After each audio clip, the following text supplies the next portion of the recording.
तो सब लोग अपनी आंखें बंद कर लेंगे, एक लंबा गहरा सांस लेंगे और सांस छोड़ते छोड़ते ओम का उच्चारण करें। ओ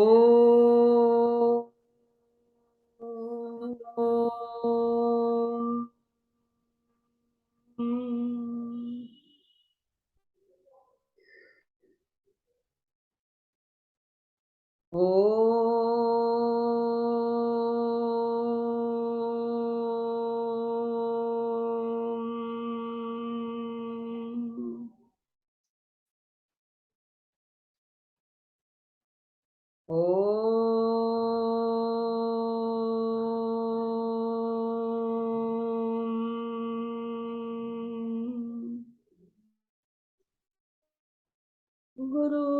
गुरुर्ब्रह्मा गुरुर्विष्णु गुरुर्देवो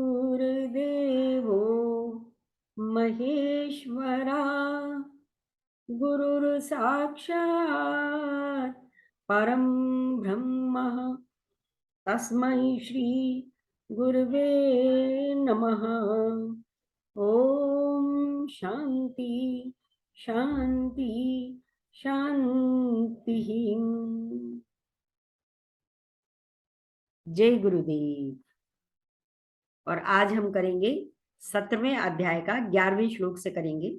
पहले हमने सात्विक, राजसिक, तामसिक यज्ञ के बारे में बात की और इनमें 11 से 13 श्लोकों में यज्ञ को भी उन्होंने 3 श्रेणियों में रखा है। सात्विक श्रेष्ठ लक्ष्य के लिए जीवन त्याग देते हैं, राजसिक स्वार्थ के लिए जीवन का त्याग करते हैं और तामसिक व्यर्थ की चीजों और विषयों के लिए जीवन को व्यर्थ कर देते हैं। 11 नंबर का श्लोक। अफल आकांक्षिभिः यज्ञः विधिदिष्ट यह इज्यते यष्टव्यम एव इति मनः समाधाय सह सात्विकः। यज्ञों में वही यज्ञ सात्विक होता है जो शास्त्र के निर्देशानुसार कर्तव्य समझकर उन लोगों के द्वारा किया जाता है जो फल की इच्छा नहीं करते। इन English, the sacrifice offered by those desiring no fruit as enjoined by ordinance with the mind well resolved that they should merely sacrifice, that is sattvic। अगले 3 श्लोकों में कृष्ण जी 3 तरह के यज्ञों की चर्चा करेंगे। यज्ञ अर्थात अपने जीवन को किसी लक्ष्य के लिए त्याग कर देना। यज्ञ अर्थात जिसमें हवन कुंड आपका कर्म क्षेत्र हो, आहुति आपके जीवन को उस कर्म क्षेत्र में स्वाहा की प्रतीक हो तथा विभूति यज्ञ का फल सिर माथे पर लेने का विधान हो। विधि दृष्टा का अर्थ है जो कर्म विधान से आपको दिया हो।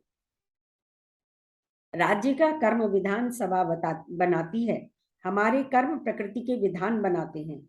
अपने वर्ण, आश्रम, क्षमता तथा स्वभाव से जो कर्म स्वतः मिलते हैं वे विधि द्वारा प्रेरित माने जाते हैं।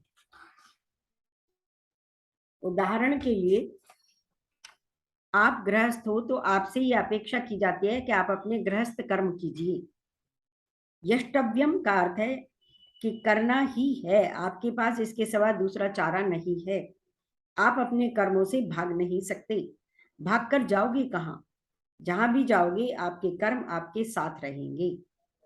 समाधाय अर्थात कर्म को मन के लगाव के बिना करना। अफलाकांक्षी अर्थात जो भी फल मिल जाए उसे स्वीकार करना। जैसे उन्होंने कहा कि फल में आपने जाके मंदिर में कुछ भी चढ़ाया और वहां से प्रसाद में केवल राख मिली आपको, वो भी सिर माथे पर। अंततो गत्वा सात्विक कर्म का निचोड़ यही है कि आपको प्रकृति ने जो भी कर्म स्वतः दिए हैं उसे आपको करना ही पड़ेगा। जैसे हम घर गृहस्थी में, ये क्या आ गया, घर गृहस्थी में हमें जो कर्म मिले हैं, जो रिस्पॉन्सिबिलिटीज मिली हैं, उनको करना। उसमें ये नहीं कि भाग जाएंगे, उसे छोड़ देंगे। ऐसे कर्म को बिना लगाओ, मोह, दंभ, क्रोध इत्यादि से कर दो। उसके उपरांत जो भी फल मिले उसे अगर आप सिर माथे पर ले लो तो वह कर्म सात्विक की श्रेणी में आ जाएगा। 12वां श्लोक। अभिसंधाय तू फलम दंभ अर्थम अपि च एव यत् इज्जते भरत श्रेष्ठ तम यज्ञम विद्धि राजसम। लेकिन हे भरत श्रेष्ठ, जो यज्ञ किसी भौतिक लाभ के लिए या गर्ववश किया जाता है उसे तुम राजसी जानो। इन English, the sacrifice offered seeking indeed not only fruit but ostentation as well know it will be rajasic, o best of Bharata। भरतवंशियों, ये विंडोज में मुझे बार बार क्यों खोल देता है। ये भरतवंशियों में श्रेष्ठ अर्जुन को संबोधित करते हुए कृष्ण जी पूरी मानवता से ये कह रहे हैं, यदि हम दिखावे तथा फल के उद्देश्य से कोई कर्म, कोई यज्ञ करते हैं तो वह यज्ञ राजसिक यज्ञ माना जाएगा। कोई भी कार्य यदि आर्थिक सुख अर्थात धन वैभव के लिए अथवा शारीरिक सुख अर्थात नौकर चाकर निरोगता इत्यादि अथवा मानसिक सुख अर्थात स्त्री पुत्र बच्चों के लिए या फिर बौद्धिक सुख अर्थात मान सम्मान आदर सत्कार प्रसिद्धि के लिए किया जाए तो वह यज्ञ की श्रेणी में आएगा। आपका त्याग यदि किसी की निगाह में नहीं आता और आप उससे दुखी होते हो तो वह राजसिक यज्ञ है। हमारे घर में लड़ाई झगड़े का प्रमुख कारण राजसिक यज्ञ है। घर व्यापार समाज में लोग इस बात पर खुल्लम खुल्ला कहते हैं कि मैंने इतना कुछ किया परंतु मेरी कोई कद्र नहीं हुई।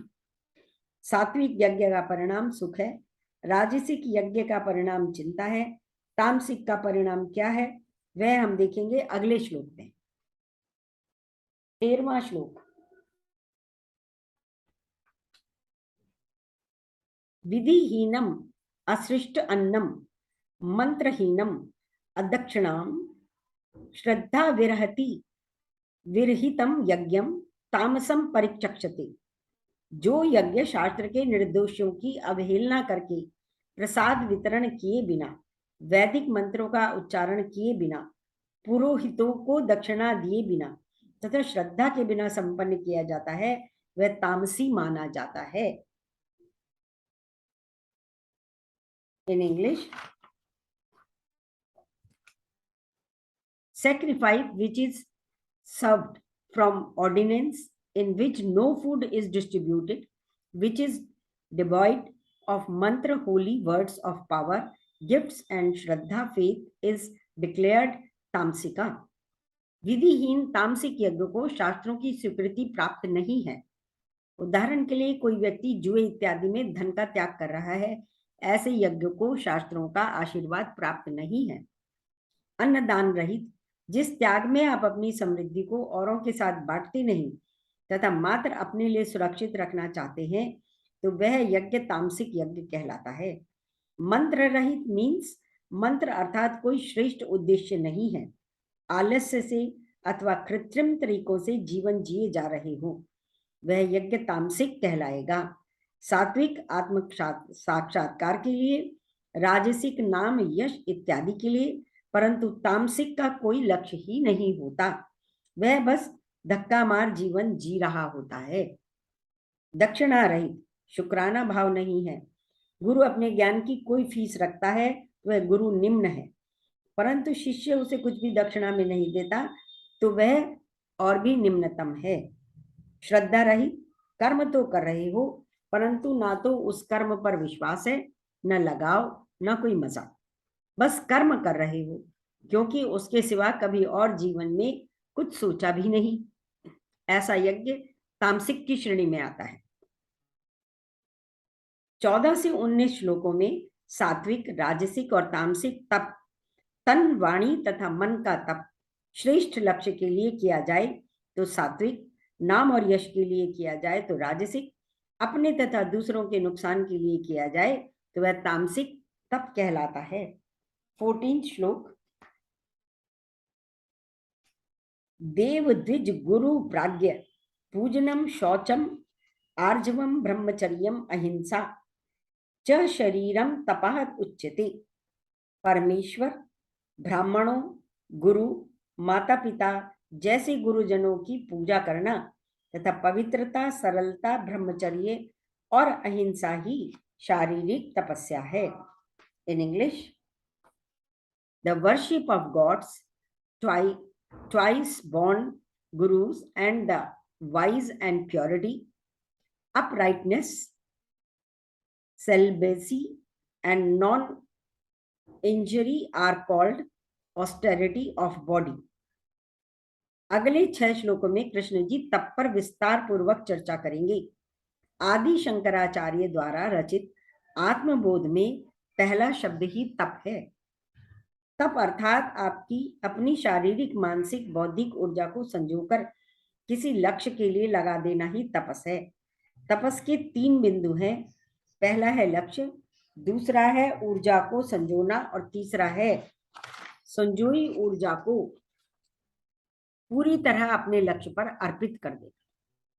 गिव योर 100% वाली बात वही तप है। पहले 3 श्लोकों में कृष्ण जी तन, वाणी तथा मन के तप पर चर्चा करेंगे। तत्पश्चात उस तप को सात्विक कैसे बनाया जाए वह श्लोक क्रमांक 17 में बताएंगे। श्लोक 18 में राजसिक तप तथा श्लोक 19 में तामसिक तप चर्चा की जाएगी। हमारे मन बुद्धि के भाव में जो शरीर के माध्यम से ही प्रकट होता है, आपको अपने माता पिता से प्रेम भाव तो है, परंतु उनके साथ बैठकर कुछ खाएं अथवा बातें किए वर्षों बीत जाते हैं। इस बात पर विचार कीजिएगा कि आप चाहे एक ही परिवार में वर्षों से रहते हो, परंतु उनसे मिले कितना समय हो गया। इसीलिए शारीरिक तप का बहुत अधिक महत्व है। देवता अर्थात श्रेष्ठ लक्ष्य। आपका लक्ष्य गीता पढ़ना है तो उस लक्ष्य को मात्र विचारों तक ही ना रखें, अपितु शरीर से पूरा करें। आपका लक्ष्य जितना श्रेष्ठ होगा उतनी शरीर में ऊर्जा अधिक होगी तथा आप अपने प्रयास तथा तप में थकान भी कम महसूस करेंगे। ब्राह्मण वे हैं जो आपको आपके श्रेष्ठ लक्ष्य का मार्गदर्शन देते हैं। ब्राह्मण वर्ण अथवा जन्म प्रधान नहीं, अपितु गुण प्रधान है। कोई भी व्यक्ति जो किसी भी क्षेत्र में ज्ञानी हो उसे हम ब्राह्मण कहते हैं। ऑक्सफोर्ड डिक्शनरी के शब्दों में कई शब्द ऐसे आते हैं जैसे बोस्टन ब्राह्मण। यह इस विचार का परिचायक है। ब्राह्मण अर्थात वह व्यक्ति जो आपको सूक्ष्म बुद्धि को विकसित करे। ब्राह्मण वह व्यक्ति है जिसमें विद्या भी है और विनय भी है। ब्राह्मण अर्थात वह व्यक्ति जो बड़ी से बड़ी परिस्थिति में धीर, गंभीर और सुधीर रहे। गुरु कोई भी व्यक्ति गुरु हो सकता है। आपके माता पिता, दादा दादी, चाचा चाची, आपके विद्यालय का शिक्षक जिन्होंने आपको संसार अथवा अध्यात्म की कोई भी शिक्षा दी हो, वह गुरु की श्रेणी में आ सकते हैं। प्राज्ञ वह व्यक्ति है जिसे मोक्ष प्राप्त हो गया हो अथवा उस स्थिति के काफी निकट हो। ऐसे दुर्लभ व्यक्तियों को प्राज्ञ कहते हैं। और अगर आपके संसार में ऐसा कोई व्यक्ति हो जो अध्यात्म में मोक्ष की श्रेणी में आपसे श्रेष्ठ हो तो उसका दामन कभी मत छोड़ना। मनुष्य को चाहिए ऐसे देवताओं, ब्राह्मणों, गुरुओं तथा प्राज्ञ की तन मन धन से पूजा करे। वह मनुष्य बहुत भाग्यशाली है जिसके समक्ष ये चारों तरह के लोग हैं, जिनकी शारीरिक सेवा में पवित्रता हो, सरलता हो, संयम हो और जो निंदा रहित हो। देवता, ब्राह्मण, गुरु तथा प्राज्ञ आपकी महंगी तोहफों के भूखे नहीं हैं, परंतु सेवा में पवित्रता हो। केवल राजसिक व्यक्तियों को दिखावा पसंद है। सात्विक व्यक्तियों को आप अपने धन, दान, प्रेम, सेवा की दिखावे से खुश नहीं कर सकते, क्योंकि तप को सरलता, पवित्रता से करने की क्षमता में अधिक शक्ति है, ना कि दिखावे में। लास्ट ब्रह्मचर्य अर्थात श्रेष्ठ विचारों को जो आप अपने आचरण में लाता है वह ब्रह्मचारी है। साथ ही जो तप को हिंसा से नहीं करता, कोई भी सेवा सत्कार, पूजा अर्चना में शारीरिक हिंसा का तो इस्तेमाल नहीं करता, परंतु मानसिक हिंसा भी नहीं होनी चाहिए। उदाहरण के लिए आप अपने माता पिता को खाना तो खिला रहे हो, परंतु भीतर से गुस्से से कुड़कुड़ करके खिला रहे हो तो वह भीतर की हिंसा है। और अब 15वां श्लोक अगली बार की मीटिंग में करेंगे। आज इतना ही, अब डिस्कस करते हैं।